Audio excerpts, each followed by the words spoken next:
শফিক, সাজিদ, দেখো বাড়িতে পুলিশ আইছে। চেয়ারম্যানে মামলা করছে আমাদের নামে। আয় হায় রে, সর্বনাশ হইছে।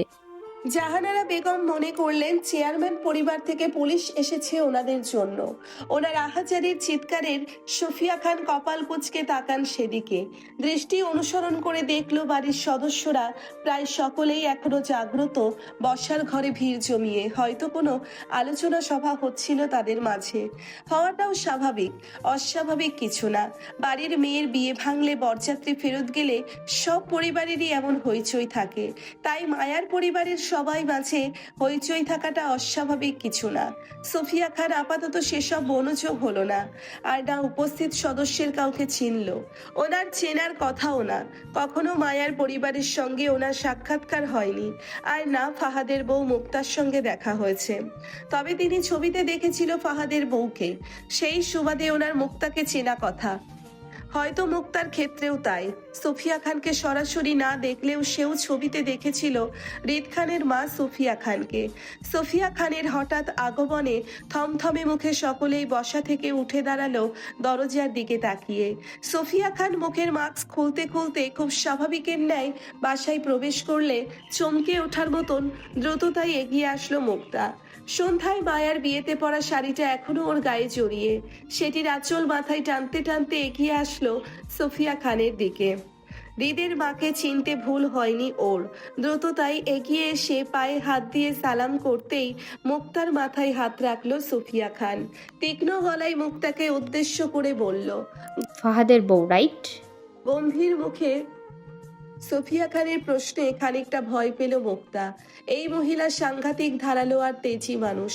সে শুনেছিল ফাহাদের মুখে, যদিও বিয়ের পর কখনো মুখোমুখি হয়নি দুজন। তারপরও প্রথম সাক্ষাতে কেমন যেন ভয় পাচ্ছে মুক্তা। তাছাড়া এতগুলো পুলিশ নিয়ে হঠাৎ ওদের বাড়িতে আগমন করলে মুক্তার ভয় পাওয়াটাও তো স্বাভাবিক। মুক্তা ফের শাড়ির আঁচলটা মাথায় টেনে মিনমিন করে সম্মতি দিয়ে বলল। জি আন্টি। মুক্তার কথা শেষ হতে হতে সোফিয়া খানের আদেশ আসলো তৎক্ষণাৎ। তোমার বাবা মাকে ডাকো। মুক্তা থমথমে মুখে মিনমিন করে বলল। জি, ওনারা এখানেই আছেন, আপনি ভিতরে আসুন আন্টি। মুক্তার দৃষ্টি অনুসরণ করে পুনরায় পিছনে তাকালো সোফিয়া খান। দেখলো বসার ঘরের সকলেই ওনাদের দিকে তাকিয়ে। মুক্তা হাত দেখিয়ে আঙ্গুল তাক করলো শফিকুল ইসলামের দিকে। শফিকুল ইসলাম প্রথম সোফাটাই বসেছিলেন। সোফা খান মুক্তার উঁচিয়ে রাখা আঙ্গুল অনুসরণ করে মায়ার বাবার দিকে এগোতে এগোতে নিরেট গলায় বলল। আমি মায়ের সঙ্গে কথা বলতে চাই। এখন আপনারা কথা বলতে দিবেন নাকি ঝামেলা করবেন, কোনটা? যেটা করতে চান সেটাই রাজি। বলুন, কি করলে খুশি হবেন? হতবাক হতবুদ্ধি থমথমে মুখে সকলেই একে অপরের মুখ চাওয়াচাই করলো সোফিয়া খানের কথায়। মধ্যরাতে এই মহিলা ওনাদের বাসায় এসে সবাইকে কেমন হুমকি ধামকি দিচ্ছেন। বলছে ওনারা নাকি ঝামেলা করতে চায়। বসার ঘরে মায়া, জুই, রাফা আর রেহেনা বেগম বাদে সকলেই উপস্থিত ছিল। সোফিয়া খান শফিকুল ইসলামের মুখোমুখি দাঁড়ালো উত্তরের আশায়। সাজিদুল ইসলাম হাতে পায়ে মাথায় জায়গায় জায়গায় ব্যান্ডেজ করে ভাই শফিকুল ইসলামের পাশাপাশি দাঁড়িয়েছিল। সোফিয়া খানের কথায় চেতে উঠল তক্ষুনি। কটাক্ষ গলায় বলল। কে আপনি? এখানে পুলিশ নিয়ে কেন এসেছেন? সোফিয়া খান তীক্ষ্ণ দৃষ্টিতে তাকালো সাজিদুল ইসলামের দিকে। চটাং চটাং মেজাজের মানুষ ওনার পছন্দ না। এরকম মানুষের ব্রেইন খুব কম হয়, সেই জন্য তাদের মুখ চলে বেশি। সোফিয়া খানকে উত্তর করতে না দেখে মুক্তা পাশ থেকে তাড়াহুড়োয় সাজিদুল ইসলামকে থামাতে চেয়ে বলল। কাকা, উনি আমার মামি শাশুড়ি, রিদ ভাইয়ার আম্মু। রিদ নামটা শুনতেই কেমন তেলে বেগুনে জ্বলে উঠল সাজিদুল ইসলাম। এই ছেলের জন্য বরযাত্রীর রক্তাক্ত অবস্থায় হসপিটালের পরে ওনাকে পিটিয়েছেন। উনি আহত অবস্থায় হাত পা ভেঙে আজ বাসায় বসে। ওনার বাড়ির মেয়েও সম্মান নষ্ট হলো। সবাই ছিছি করছে ওনাদের মুখের উপর। এখন আবার মা এসেছে নতুন কাহিনী করতে। ওনাদের বাড়ির মেয়েদের সঙ্গে আর কোনো সম্পর্ক রাখবে না ওই বাড়ির ছেলেদের। আজ এখানেই সব শেষ। সাজিদুল ইসলাম আবারও কাউকে কিছু বলতে না দিয়ে রাগে কটমট করে বলল। দেখেন, আপনি যে হন না কেন, এটা ভদ্র লোকের বাড়ি। আপনাদের মতো অভদ্র মানুষের এখানে জায়গা নেই। আপনি বরং এখন আসুন।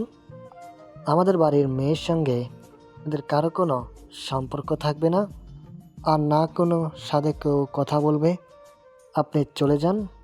জুঁইয়ের বাবা সাজিদুল ইসলামের কথায় তৎক্ষণাৎ ওসি সাহেব ধমকে উঠল রাগে। কোথায়, কখন, কার সাথে দাঁড়িয়ে কিভাবে কথা বলতে হয় সেটা বোঝাতে চেয়ে তিনি সাজিদুল ইসলামের দিকে তেড়ে যেতে চাইলে সোফিয়া খান হাতের ইশারায় ওসি সাহেবকে থামিয়ে দিতে দিতে সাজিদুল ইসলামের উদ্দেশ্যে শান্ত গলায় বলল, দেখুন সাজিদুল সাহেব, আমার সবখানে ক্ষমতা প্রয়োগ করার কিন্তু পছন্দ না। যে যতটুকু যোগ্য আমি তাকে ততটুকুই রাখি। আপনার সাথে আমি ভদ্র আছি, তার মানে বুঝতে হবে আপনি আমার চাপ নেওয়ার যোগ্য নয়। বাকি রইল সম্পর্কের কথা, সেটা না হয় আপনাদের বাড়ির মেয়েদের ঠিক করতে দেন তারা কি চাই। আপনাদের বাড়ির মেয়েদের সম্মান না থাকলেও আমার বাড়ির বউদের যথেষ্ট সম্মান আছে সাজিদুল সাহেব। তাই গলা নামিয়ে, নয়তো আমি গলা উচালে কিন্তু আপনি ঠাঁই পাবেন না।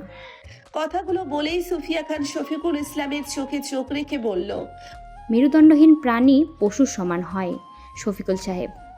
ছেলে মেয়েদের বাবা হতে শিখুন, নয়তো ছেলে মেয়েরা আপনাকে বাবা ডাকা ছেড়ে দেবে। কথাগুলো শেষ করেই সুফিয়া খান ফের ঘাড় ঘুরালো মুক্তার দিকে, শক্ত গলায় বলল। মায়া কোথায়?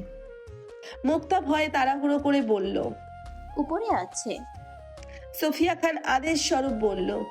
আমাকে মায়ের রুমে নিয়ে যাও, কুইক।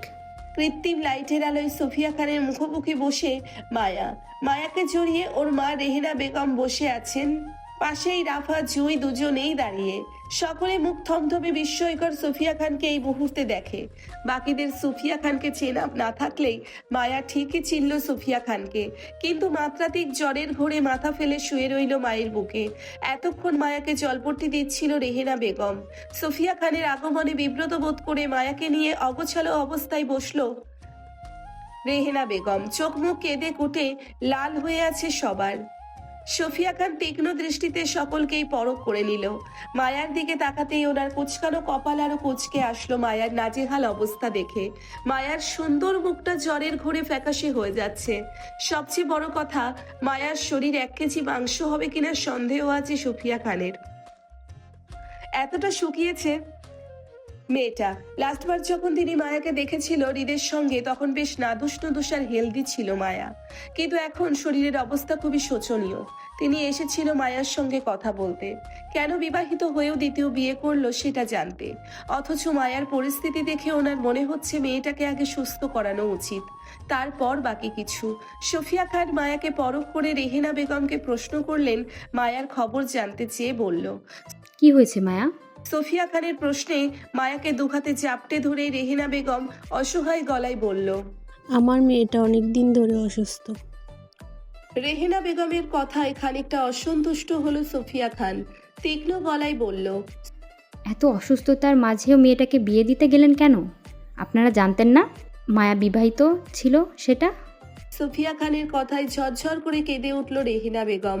অসহায় গলায় একে একে বলতে লাগলো, আমার মেয়েটা বলেছিল আপনার ছেলের কথা, কিন্তু ওরা কেউ বিশ্বাস করেনি, প্রমাণ ছিল না বলে। ওর বাপ চাচা আর ফুপিরা মিলে সবাই মিলে আমার অসুস্থ মেয়েটাকে জোর করে বিয়ে দিয়ে দেয়। রেহেনার বেগমের কথায় কেমন যেন মেজাজ খিচে গেল সুফিয়া খানের রাগে। এত কিসের প্রমাণ প্রয়োজন হয় একটা অসুস্থ মেয়েকে জোর করে বিয়ে দেবার জন্য? অসুস্থ মানুষকে এমনিতে বিয়ে দিতে নেই, এটা মূর্খ মানুষগুলো কি জানতো না?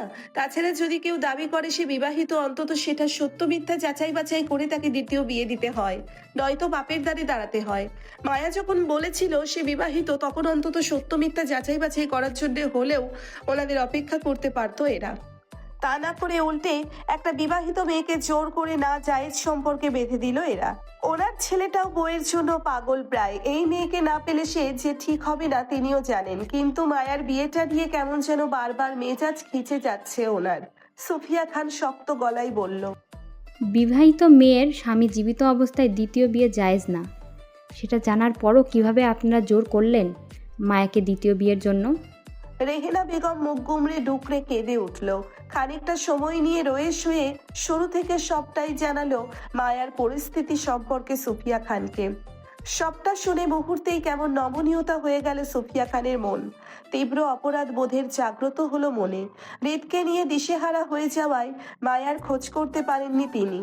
বলতে গেলে ওনার মাথায় ছিল না মায়ার ব্যাপারটা। আজ ওনার বেখেয়ালিপনায় এতগুলো সম্পর্কে ফাটল ধরলো। মায়া মানসিক রোগী, ওনার ছেলেটা সুস্থ হয়েও হচ্ছে না, বউয়ের জন্য ছটফট করছে। সফিয়া খানের মনস্তাত্ত্বিক ভাবনার মাঝেই রেহেনা বেগম ফের বলতে লাগলো, আপনার ছেলের সঙ্গে বিয়ের কোনো প্রমাণ দিতে পারছিল না বলে আজ আমার মেয়েটাকে সবাই জোর করে পাপে বাঁধে দ্বিতীয় বিয়ে দেয়। আপনারা দয়া করে আমার ছোট মেয়েটাকে এবার রেহাই দেন। ও আর আঘাত নেওয়ার ক্ষমতাতে নেই। এমনিতেই আমার মেয়েটা মরে যাচ্ছে। মা হয়ে ভিক্ষা চাইছি আপনাদের কাছে, আর মানসিক চাপে ফেলবেন না। সবাই আমার মেয়েটাকে পাগল বলে। আপনি আপনার ছেলেকে অন্য কোথাও বিয়ে দিয়ে দেন, আমার মেয়ে কিচ্ছু বলবে না। ও এমনিতেই কাউকে চিনতে পারছে না, আপনার ছেলেকেও বলে যাবে। আমি আমার পাগল মেয়েকে নিয়েই সারা জীবন কাটিয়ে দিতে পারবো। আমাদের কারোর দরকার নেই। তারপর দয়া করে আমার মেয়েটাকে রেহাই দেন, দয়া করুন। অসহায়ত্ব মায়ের চিৎকার যেন সফিয়া খানের বুকে গিয়ে লাগলো। তিনিও তো একজন মা, ছেলের বিপদে ওনার দুনিয়া ঘুরে গিয়েছিল। আজ এই মুহূর্তে এখানে বসে আছে ওনার ছেলের কথা চিন্তা করেই এসেছেন। তিনি একজন শক্ত ধাঁচের মানুষ হয়েও যদি সন্তানের জন্য এতটা দুর্বল হতে পারে, তাহলে মা হয়ে রেহিনা বেগমের কতটা দুর্বল হওয়ার কথা। সন্তান সবার জন্যই সমান হয়। সফিয়া খান উঠে দাঁড়াতে দাঁড়াতে রেহিনা বেগমের উদ্দেশ্যে বলল, শেষ বিশ্বাসটুকু আমায় করতে পারেন মিসেস রেহানা। আমি কখনো বিশ্বাস ভাঙার কাজ করি না, এই অবধি। আজ এখানে ছেলের বিশ্বাসের জোরে লাগতে এসেছিলাম, তবে এখন আপনার বিশ্বাসের ভার কাঁধে নিয়ে যাচ্ছি। আপনার মেয়ে আমার কাছে ভালো থাকবে এই পরিবেশ থেকে। আমি খেয়াল রাখবো আপনার মেয়ের, আমাকে ভরসা করতে পারেন। রেহিনা বেগম মুহূর্তেই কোনো কথা খুঁজে পেল না বলার জন্য। শুধু দু চোখের জল ফেলে সফিয়া খানের দিকে তাকিয়ে রইল। মায়াদের বাড়ির বর্তমান পরিস্থিতি মায়াকে সুস্থ হতে দিবে না। চারপাশে রটে গেছে মায়া দুই বিয়ের খবর। প্রথম স্বামী রেখে মায়া দ্বিতীয় বিয়ে করতে গিয়ে প্রথম স্বামীর হাতে মার খেয়েছে মায়া ও তার নতুন বর। এসব মানুষের মুখে মুখে রটে গেছে। সকাল হতে হয়তো মানুষজন আসবে তাদের বাড়িতে তামাশা দেখতে। মায়ার ফুপিরাও রেগে আছেন তাদের ভাইকে রিদ খান মারায়। মায়াকে যা তা কথা শোনালো, অথচ রাত থেকে যে মেয়েটা বেহুশ, ওকে হসপিটালে নিতে হবে সেই খবর কারণেই। ভয়ে তিনিও কাউকে কিছু বলতে পারছেন না মেয়েটাকে ডাক্তার দেখাতে চেয়ে। অসহায় অবস্থায় সেই থেকে মাথায় জলপট্টি দিয়ে যাচ্ছে মায়ার। এর মাঝে যতবার মায়ার হুঁশ ফিরেছে ততবারই রেহিনা বেগমকে চিনতে অস্বীকার করেছে মায়া। উনি প্রচন্ড ভয়ে আছেন মায়ার মানসিক চাপ নিয়ে। ওনার ভয় ওনার মেয়েটা পুরোপুরি পাগল না হয়ে যায় এত সব সইতে না পেরে। রেহেনা বেগম সুফিয়া খানের চোখের দিকে তাকিয়ে নীরবে কাঁদলো। হয়তো এই বাড়ির পরিবেশ থেকে মায়া ওই বাড়িতে ভালো থাকবে। অন্তত মায়াকে তারা ডাক্তার দেখাবে অবহেলা না করে, এতটুকুতেই তিনি সন্তুষ্ট। ওনার ছেলে আরিফ ইন্ডিয়া থেকে ফিরে আসলেই না হয় মায়াকে নিজের কাছে নিয়ে আসবেন রেহিনা বেগম। ওনার মন কেমন কেমন করে যেন সফিয়া খানের কথায় সম্মতি জানালো। দুহাতে চাপটে ধরা মায়াকে সফিয়া খানের দিকে বাড়িয়ে দিতে গিয়ে দু চোখের পানি ছেড়ে বলল, আমার মেয়েটার খেয়াল রাখবেন আপা। এই মুহূর্তে একজন অসহায় মা হয়ে বলছি, এই পরিবারে থাকলে আমার মেয়েটা এমনিতেই মরে যাবে। ওকে অন্তত একটা ডাক্তার দেখাবেন। আমার ছেলেটা ইন্ডিয়া থেকে ফিরলে না হয় আমি নিয়ে আসবো। রেহেনা বেগমের বাড়িয়ে দেওয়া হাত থেকে মায়াকে নিচের বুকে জড়ালো সুফিয়া খান। মায়ার নেতিয়ে যাওয়া তপ্ত শরীরটা জড়িয়ে ধরতে ঠাউর করতে পারলো সত্যি মায়া কতটা অসুস্থ। চোখ মেলে তাকাতেও পারছে না। সুফিয়া খান মায়াকে বুকে জড়িয়ে দাঁড়াতে গেলেই অপর পাশ হতে দৌড়ে এসে মায়াকে আঁকড়ে ধরলো রাফা। সুফিয়া খানের উদ্দেশ্যে বলল, আমিও যাব আপনাদের সাথে। সুফিয়া খান চোখ আউড়িয়ে এক পলক তাকালো রাফার দিকে। যদিও মেয়েটাকে তিনি চিনেন না, তবে মায়ার সঙ্গে মেয়েটিকে নিতে ওনার কোনো অসুবিধে নেই। চোখের ইশারায় সম্মতি দিয়ে তিনি রেহেনা বেগমের উদ্দেশ্যে বলল। মায়া আর রাফাকে নিয়ে বসার ঘরে সকলের সামনে দিয়েই বেরিয়ে আসলো সুফিয়া খান। সুফিয়া খানকে কিছু বলার মতন সাহস মায়ার পরিবারের কেউ দেখাতে পারল না। কথায় কথায় রেগে যাওয়া সাজিদুল ইসলামও কেমন মুখ চুপসে দাঁড়িয়ে। মায়ার ফবিরাও তাই। মায়ার বাবার চোখে মুখে কেমন নমনীয়তা ছিল। তিনি আগ বাড়িয়ে কিছু বলতে চেয়েছিল সোফিয়া খানকে, কিন্তু কোনো একটা অদৃশ্য বাধায় তিনি যেন চুপ করে যান। নীরব দাঁড়িয়ে দেখলো মেয়ের চলে যাওয়া নিয়ে। জুঁইয়ের মা আর রেহেনা বেগম মায়াকে এগিয়ে দিতে অন্ধকার রাতে গেট অবধি দাঁড়িয়ে থাকেন। সোফিয়া খানের গাড়িটা অদৃশ্য না হওয়া অবধি সেই অদূরে রাস্তার দিকেই তাকিয়ে রইল। আল্লাহ জানে ওনার অসুস্থ মেয়েটা টানাপোড়ার সম্পর্কগুলো কিভাবে ঠিক করবেন। আল্লাহ ওনার মেয়েটাকে সুস্থ দান করুক, আমিন। রাতের প্রহর কাটিয়ে ভোরের দিকে মায়াকে নিয়ে ঢাকায় পৌঁছায় সোফিয়া খান। অসুস্থ মায়াকে দেখে হতভম্ব রাদীপ আসিফ দুজনেই। রাফা সোফিয়া খানের সঙ্গে সঙ্গেই থাকছে। মায়াকে দেওয়া হলো হৃদের কেবিনে পাশাপাশি বেডে। অসুস্থ মায়ার চিকিৎসা চলল তৎক্ষণাৎ। মায়ার বাহাতে ক্যানুলা লাগানো হলো পরপর ইনজেকশনের পুশ করতে। মায়ার অবস্থায় শোচনীয় তা ডাক্তারের চোখ মুখ দেখেই বোঝা গেল। মায়াকে চিকিৎসা দিতে সবাই ব্যস্ত হয়ে পড়ল মুহূর্তেই। পেশেন্টের ব্যাপারে আপাতত আমরা কিছু বলতে পারছি না মিসেস খান, তবে পেশেন্টের অবস্থা খুব শোচনীয়। আমরা বেশ কিছু পরীক্ষা নিরীক্ষা করে রিপোর্ট দেখে বলতে পারবো পেশেন্টের বর্তমান অবস্থা। কথাগুলো বলে ডক্টর চলে যেতেই রাদীপ উত্তেজিত গলায় নিজের মাকে প্রশ্ন করে জানতে চাইল, ভাবে কি হয়েছে আম্মু, এই অবস্থা কেন ওনার? রাদীপের কথায় সোফিয়া খানের গম্ভীর মুখটা আরো গম্ভীর হয়ে গেল। নিজের খেয়াল রাখবেন মিসেস রেহানা, রিপোর্ট আসুক তারপর জানবে, আপাতত বলতে পারছি না। মায়ের কথায় চিন্তিত ভাঁজ আরো গম্ভীর হলো রাদীপের কপালে। অথচ পাশ থেকে আসিফ সেই কখন থেকে রাফার দিকে তাকিয়ে মূলত সে রাফার সাথে কথা বলতে চাইছে। সে তো জানতোই না রাফা যে মায়া ভাবিদের বাসায় ছিল, আর না এটা জানতো এখন হৃদ ভাইয়ের মায়ের সঙ্গে ঢাকা চলে আসবে। মূলত আসিফ সন্ধ্যার দিকে রাফাকে মায়ার সঙ্গে দেখেছিল বরযাত্রী গাড়িতে। তখন আসিফ হৃদকে সামলাতে গিয়ে রাফার সঙ্গে কথা বলার সুযোগ পায়নি, কিন্তু এখন তার রাফার সঙ্গে কথা বলা জরুরি মনে হলো। তার কেন জানি মনে হচ্ছে রাফা আসিফকে এড়িয়ে যেতেই সোফিয়া খানের সঙ্গে সঙ্গে থাকছে। আসলে কি তাই? যদি তাই হয় তাহলে তাকে এড়িয়ে যাওয়ার বাকি কারণ রাফার। সকাল 11টার দিকে হালকা হালকা জ্ঞান ফিরল হৃদের। তীব্র মাথা ব্যথায় বিরক্তিতে বাম হাত রাখলো কপালে। অল্প মাথা নাড়িয়ে ডানে বামে মাথা ঘোরালো। চোখ মেলে পাশে তাকাতেই ঝাপসা চোখে দেখলো বেডে অচেতন অবস্থায় পড়ে থাকা মায়াকে। প্রথমে হৃদ মনে করতে পারল না কিছুই। ঝাপসা চোখে অস্পষ্ট গলায় আওড়ালো একটু করে, হৃদ ডান হাত বাড়িয়ে মায়াকে ছুঁতে চাইল, কিন্তু হাতের নলে চাপ পড়ায় নল বেয়ে রক্ত উঠল তৎক্ষণাৎ। সোফিয়া খান দ্রুততায় এগিয়ে এসে হৃদকে বাধা দিয়ে শান্ত করতে বলল, কি করছো হৃদ, নলে রক্ত উঠছে। সোফিয়া খানের কথায় রাদীপ এগিয়ে আসলো। সে মূলত বাহির থেকে মায়ের জন্য কফি নিয়ে সবে কেবিনে প্রবেশ করেছিল। মায়ের কথায় তৎক্ষণাৎ দৌড়ে আসে এদিকটায়। হৃদ তখনও হঠাৎ করে কিছু মনে করতে পারল না। মায়ের হাত নিজের শরীর থেকে সরিয়ে দিতে দিতে হৃদ বিরক্ত গলায় বলল, বিরক্ত করছো কেন তোমরা, সরো। হৃদকে বলে এদিকে আসতে। হৃদ কাম হেয়ার।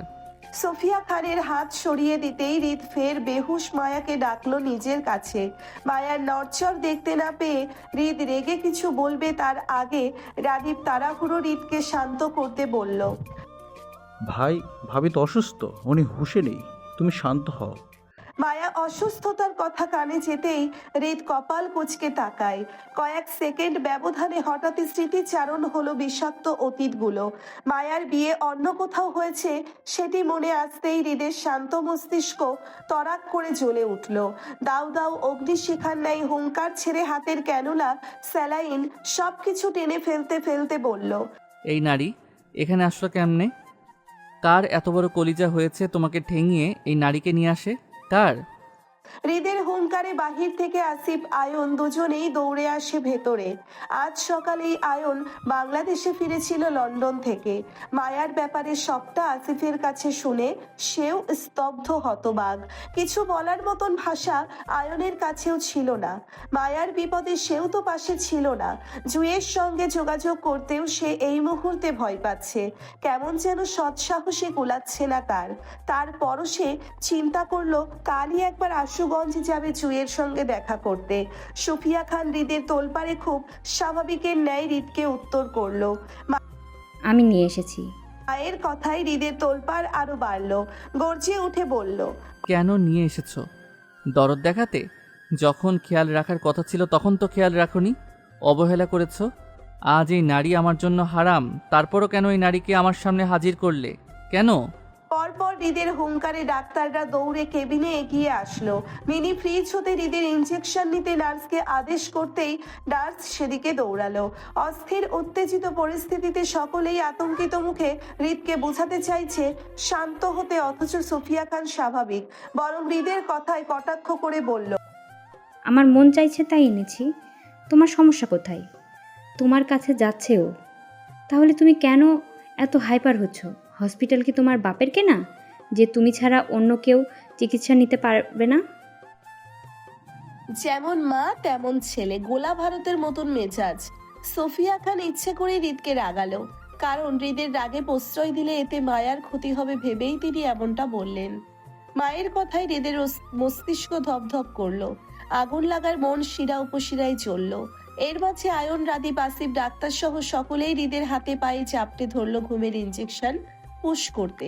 হৃদ রাগের তোপে হিংস্রতা স্যালাইন ক্যানেলা টেনে ছিঁড়ল ধস্তাধস্তি করে। সকলেই হৃদকে চাপটে ধরে শোয়াতে চাইছে বলে হৃদ ধস্তাধস্তি করে ডক্টরের হাতে ইঞ্জেকশন ছিনিয়ে নিয়ে মুচড়ে ফেলতে ফেলতে চিৎকার করে বলল, আমি সেই জায়গায় এক মুহূর্ত দাঁড়াবো না যেখানে এই নারী বিষাক্ত নিঃশ্বাস আছে। আমাকে যাইতে দে তোরা, নয়তো কাউকে ছাড়বো না আঘাত করা থেকে। সোফিয়া খান ইশারায় হৃদকে ছেড়ে দিতে বললে হৃদ তৎক্ষণাৎ প্রস্থান করলো কেবিন হতে। হৃদের পিছন পিছন ছুটলো আসিফ, রাদীপ দুজনেই। সোফিয়া খান হৃদের চলে যাওয়ার দিকে তাকিয়ে দীর্ঘশ্বাস ফেলে। তিনিও দমে যাওয়ার পাত্রী নয়, এর শেষ দেখেই ছাড়বেন তিনি। মায়াকে টানা 3 দিন হসপিটালে রাখার পর চতুর্থ দিন মায়াকে নিয়ে হৃদের বাসায় উঠল সোফিয়া খান। মায়াকে রাখলো নিজের ঘরেই, যেহেতু হৃদ মায়াকে মেনে নিচ্ছে না তাই। থমকে যাওয়া ঘড়ির কাঁটার মতো যেন সকলের জীবনই থেমে গেছে। ঘুরে ফিরে একই কাহিনী রিপিট হচ্ছে সবার। মানুষগুলো ভিন্ন ভিন্ন হলেও যেন সবার ব্যথা মিলে যাচ্ছে। পাওয়া না পাওয়ার গল্প থেকে বিচ্ছেদের সুর যেন বেশি। এই তো যেমন হৃদ মায়াকে চাচ্ছে না, জুই আয়নকে চাচ্ছে না, এদিকে রাফা আসিফকে চাচ্ছে না, মুক্তা ফাহাদকে চাচ্ছে না, শশী হৃদকে পাচ্ছে না। কেমন যেন একটা বিচ্ছেদের গন্ধ চারিদিকে ছড়িয়ে। আয়ন বিগত 2 দিন ধরেই জুইয়ের সঙ্গে যোগাযোগ করতে চাইছে। ফাহাদের সঙ্গে তার শ্বশুরবাড়ি পর্যন্ত গিয়ে ঘুরে আসলো। না ফাহাদ মুক্ত কাছে ঠাঁই পেল, আর না আয়ন জুইয়ের সাথে কথা বলতে পারলো। ফাহাদকে মুক্তার সঙ্গে দেখা করতে মায়ার পরিবার বাধা না দিলেও মুক্তা নিজেই আত্মসম্মান তাগিদে ফাহাদকে ফিরিয়ে দিল, ফিরবে না বলে। আয়ন তো বেশ কয়েকবার সুযোগও পেয়েছিল জুইয়ের সঙ্গে কথা বলার, কিন্তু জুই চোখ তুলে আয়নকে দেখলো না পর্যন্ত। দীর্ঘদিন পর দুজনের দেখা। আয়ন ভেবেছিল সে জুইয়ের কাছে ক্ষমা চাইবে, কিন্তু তার কিছুই হলো না। আয়ন জুইয়ের কাছে পাত্তা না পেয়ে সেও সেদিন ফাহাদের সঙ্গে ফিরে এসেছিল খালি হাতে। তারপর থেকে সে রোজ জুইকে নিয়ম করে কল দেয়, কিন্তু আফসোস রোজকার মতোই জুইয়ের নাম্বারটা আজও অফ দেখালো। মনস্তাত্ত্বিক ভাবনায় হাতের ফোনটা পকেটে গুজে রাখতে রাখতে আয়ন হৃদের বাড়িতে প্রবেশ করলো।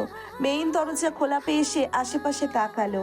রাত তখন 4:01, গায়ে তার ফর্মাল পোশাক, ডাক্তারি অ্যাপ্রনটা হাতের ভাঁজে নেওয়া। 10টা থেকে তার নাইট ডিউটি। এই অসময়ে হৃদের বাসায় আয়নের আসার কথা না।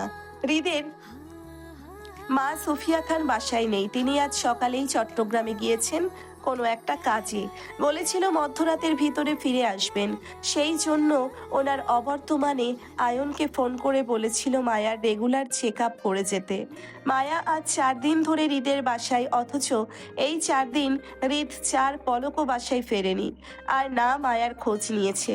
বলতে গেলে হৃদ নিজে বাড়িতে ফিরে না মায়ার জন্য। এতদিন সোফিয়া খান মায়ার খেয়াল রাখলেও আজ হৃদের বাসায় রাফা একা মায়াকে সামলাচ্ছে বাসার সার্ভেন্টদের নিয়ে। সারাদিন রাদীপ বাসায় থাকলেও দুপুর করে সেও কাজে বেরিয়েছে এমার্জেন্সি বলে। আয়ন খালি ড্রয়িং রুমে চোখ বুলিয়ে এগুলো নিচে ঘরটায়। কাজের মেয়ে রুচিকে পানি দিতে বলে সুফিয়া খানের ঘরে সামনে দাঁড়ালো সে। বন্ধ দরজায় নক করতেই খানিকটা ইতস্তত বোধ করলো। খালি বাড়িতে এভাবে সে দুটো মেয়ের ঘরে একা প্রবেশ করতে খানিকটা সংকোচ বোধও করলো। যদিও সে একজন প্রফেশনাল ডাক্তার, তারপরও খানিকটা ইতস্তত বোধ করে অল্প আওয়াজে দরজায় নক করতেই ঘরের ভিতরে হতে ভেসে আসলো রাফার কণ্ঠ। দরজাটা খোলা আছে ভাইয়া, ভেতরে আসুন। চাপিয়ে রাখা দরজাটা ঠেলে কক্ষে প্রবেশ করতে করতে দেখতে পেল অল্প আলোয় মায়াকে কোলে শুয়ে বিছানায় বসে আছে রাফা। অসুস্থ মায়া রাফার কোলে মাথা রেখে গায়ে ব্ল্যাঙ্কেট জড়িয়ে বটে ঘুমিয়ে। মায়ার চুল জুড়ে বিচরণ করছে রাফার দুটো হাত। মায়ার অসময়ে বলতে গেলে একমাত্র রাফা ছাড়া কেউ ছিল না, না আজও কেউ আছে। সোফিয়া খানের মতন শাশুড়ি ছিল বলে মায়া আজ স্বামীর বাড়িতে ঠাঁই পেয়েছে, নয়তো মায়ার আপন বলতে স্বামী ওর পরিবার কেউ ছিল না। আয়ন বিছানার দিকে এগিয়ে যেতেই ধীর স্বরে রাফা থেকে জানতে চাইলো মায়ার কথা। এখন কেমন আছে মায়া? পরে আর কোনো সমস্যা হয়েছিল? ইতস্তত রাফা মায়াকে বালিশে শুইয়ে দিতে দিতে বলল, না ভাইয়া, তবে গায়ে অনেক জ্বর, দুপুরেও কিছু খায়নি। আমি অনেক চেষ্টা করেছি, খাওয়াতে পারিনি। আন্টি বাসায় থাকলে ওনার ভয়ে এতদিন কিছু হলেও খেত, আমার সাথে জেদ করে খেতে চায় না। রাফার কথায় আয়ন মায়ের মস্তিষ্ক বরাবর দাঁড়াতে দাঁড়াতে চিন্তিত স্বরে বলল, কি বলো, ঔষধ না খেয়ে ঘুমিয়েছে ও? জি। আয়ন খানিকটা অধৈর্য গলায় শুধালো রাফাকে বলল, তুমি জানো না ওর ঔষধগুলো কত জরুরি? তাহলে কেন খাওয়ালে না?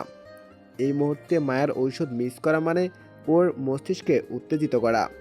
আয়নের কথাই রাফা অপরাধী গলায় বলল, আমি অনেক চেষ্টা করেছি ভাইয়া, কিন্তু শেষ পর্যন্ত পেরে ওঠিনি। আমি বাসার সার্ভেন্টদের নিয়ে মায়াকে জোর করে ওষুধ খাওয়াতে চেয়েছিলাম, কিন্তু মায়া ভয় পেয়ে সবার ওপর এসে এটা সেটা ছুঁড়ে মারে। রুজিনা খালা কপালে আঘাত পেয়েছে, আমার হাতেও কামড় দিয়েছে।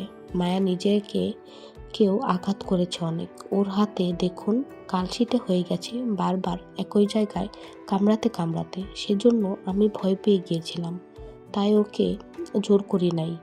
মায়া বাইরের মানুষ দেখলে ভয় পায় ভাইয়া, তৎক্ষণাৎ অ্যাটাক করে বসে। সেজন্য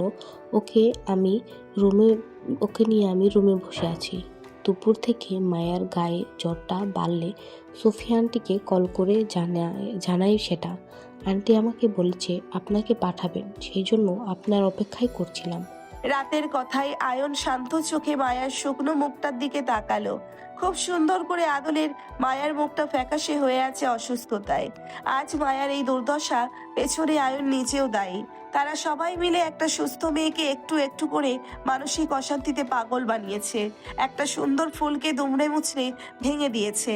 তাদের ভুলের জন্য মায়া কি না হারিয়েছে, স্বামী, সংসার, এমনকি নিজের পরিবারকেও। সবকিছু হারিয়ে মানসিক ভারসাম্যহীন বিছানায় শুয়ে এখন মায়া মানুষ দেখলে ভয় পায়। অথচ যে মেয়েটা সারাক্ষণ মানুষের ভিড়ে থাকতে পছন্দ করত, সে আজ একা থাকে। সারাক্ষণ কথা বলা মেয়েটা হুট করেই কেমন চুপ হয়ে গেল। মায়ার চঞ্চলতা হারিয়ে মায়াকে নিঃস্ব শূন্য করার পিছনে আয়নও একজন অপরাধী। তীব্র অপরাধ বোধে আয়নের বুকটাও কেমন চিনচিন ব্যথা করলো। খুব প্রিয় মানুষের অসহায়তা দেখে আয়নের বুকটাও কেমন হা হা করলো। আয়ন দমবন্ধকর পরিস্থিতিতে হা করে নিঃশ্বাস টানতে চাইলো, কিন্তু বাতাসে মিশে মায়াময় গন্ধ। আয়নের আটকে থাকা নিঃশ্বাসটা আরো আটকে গেল। কম্পিত হাতটা কোনো রকম মায়ার উত্তপ্ত কপালে রাখতেই সেটা তৎক্ষণাৎ সরিয়ে নিল। অস্থির উত্তেজিত গলায় বলল, মায়ের গায়ে ভীষণ জ্বর রাফা, শরীরের টেম্পারে ওর ব্রেনে চাপ পড়তে পারে। ওকে দ্রুত হসপিটালে নিতে হবে। আমি গাড়ি বের করছি, তুমি ওকে রেডি করো। কথাটা বলেই আয়ন কেমন দমবন্ধকর পরিস্থিতি থেকে বেরিয়ে আসতে চাইলো, হা করে নিঃশ্বাস টানতে চাইলো খোলা বাতাসে। মায়ার দুর্দশায় তাকে বুকে ব্যথা অনুভব করলো। ড্রয়িং রুম হতে বেরিয়ে সোজা গাড়িতে এসে বসলো। হাতের অ্যাপ্রনটা ঢিল মেরে পাশের সিটে ফেলে পরপর শার্টের দুটো বোতাম খুলে দুপাশে ছড়িয়ে দিল। আটকে রাখা নিঃশ্বাসটা টানতে চাইলো। বুক ফুলিয়ে পরপর নিঃশ্বাস টেনে স্টিয়ারিং চেপে তাতে কপাল ঠেকালো তীব্র অপরাধ বোধে। আয়ন কখনো এতটা অপরাধ বোধে ভোগেনি, আজ যতটা নিজেকে অপরাধী মনে হচ্ছে তার। আয়ন চাইলে হৃদের অনুপস্থিতিতে সবকিছু ঠিক রাখতে পারত, মায়ার খোঁজ করতে পারত, কিন্তু সে করেনি। আসলে হৃদ ঠিকই বলে, হৃদ ছিল না বলে তার বউয়ের মর্যাদাও কেউ করেনি। সবাই হৃদের উপস্থিতিতে তার বউয়ের মর্যাদা বাড়ায়, হৃদের আড়ালে নয়। আজ সবার অবহেলায় মায়াকে হারাতে বসেছে। এইভাবে চলতে থাকলে মায়া মারা যাবে যে কোনো সময়। মায়াকে বাঁচানো মুশকিল হয়ে যাবে। মত্ত আয়ন সেইভাবেই কিছুক্ষণ বসে রইল। খানিকটা সময় পর স্টিয়ারিং থেকে মাথা উঠিয়ে হাত বাড়িয়ে ফোনটা নিল গাড়ির ডেস্ক হতে।